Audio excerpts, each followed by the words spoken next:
Peut-on changer de signe astrologique au cours de sa vie? La question peut sembler farfelue. Et pourtant, c'est une idée que beaucoup de personnes expriment spontanément. Avant, j'étais typiquement Gémeaux, aujourd'hui je me reconnais beaucoup plus dans le Scorpion. Ou encore, j'ai toujours été Poisson, mais avec les années j'ai l'impression d'être devenu Capricorne. Que faut-il penser de ce genre de remarques? Est-ce une confusion, une mauvaise lecture de l'astrologie, ou bien une intuition qui révèle peut-être quelque chose de plus subtil? Commençons par répondre sans détour. Non, le signe solaire ne change pas. Le Soleil occupait une position bien précise dans le zodiaque au moment exact de votre naissance. Cette position, ce degré, ce signe resteront les mêmes pour toute votre vie. Une personne née sous le signe du Bélier restera Bélier jusqu'à la fin de ses jours. Le thème natal, qui est comme une carte du ciel au moment de la naissance, ne bouge pas. Il constitue un socle. En ce sens, il ne peut pas y avoir de changement de signe astrologique au sens strict. Alors pourquoi ce sentiment diffus d'avoir changé de signe avec le temps? Pourquoi ce décalage ressenti entre ce que l'on a toujours cru être et ce que l'on devient ou ce que l'on ressent plus fortement?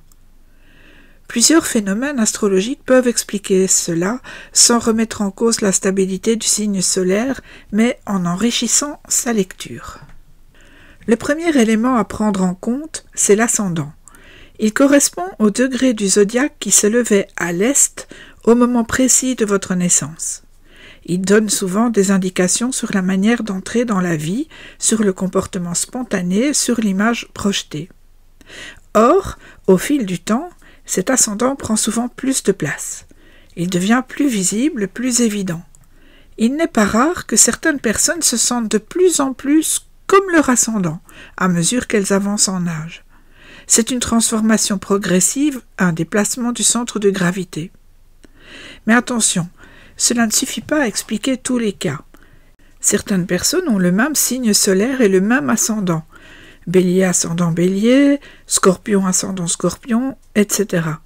Et pourtant, elles aussi disent parfois ne plus se reconnaître dans leur signe. Cela montre que le sentiment de transformation intérieure ne se limite pas à la découverte de l'ascendant.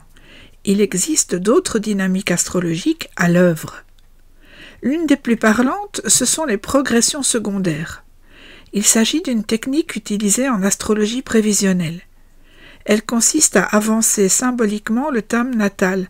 Un jour après la naissance correspond à une année de vie. Ainsi, au bout de 30 ans, l'analyse se base sur la position des planètes 30 jours après la naissance. Dans cette lecture, le Soleil progressé évolue d'environ 1 degré par an. Cela signifie qu'après un certain temps, le Soleil progressé peut passer dans un autre signe. Ce changement ne remplace pas le Soleil natal, mais il teinte la personnalité d'une nouvelle couleur intérieure. Prenons un exemple concret. Une personne née sous le signe du Taureau verra peut-être son Soleil progresser entrer en Gémeaux à un moment donné de sa vie. Cela ne veut pas dire qu'elle devient Gémeaux, mais elle peut sentir naître en elle une forme de mobilité nouvelle, un besoin d'échange, de légèreté, une curiosité plus vive, des traits très éloignés de son tempérament d'origine. Elle reste Taureau, mais quelque chose en elle s'ouvre à d'autres vibrations. Ce phénomène est souvent très marquant et peut durer plusieurs années. C'est une évolution intérieure, pas un changement d'identité astrologique. Un autre facteur à considérer, ce sont les transits planétaires.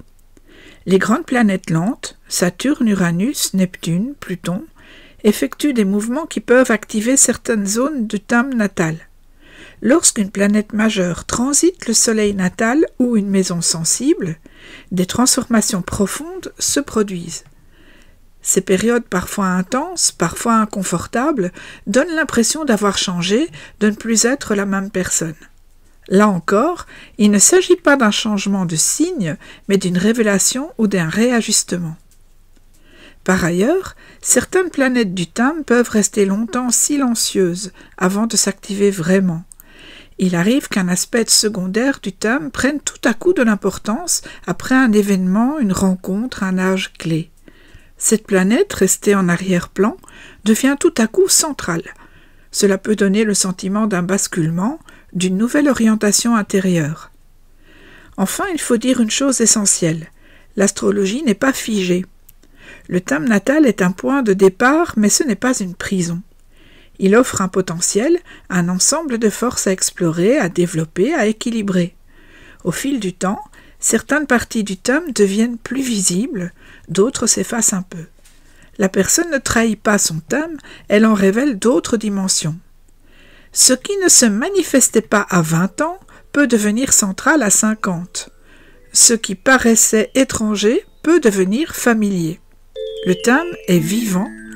Alors peut-on changer de signe astrologique? Non.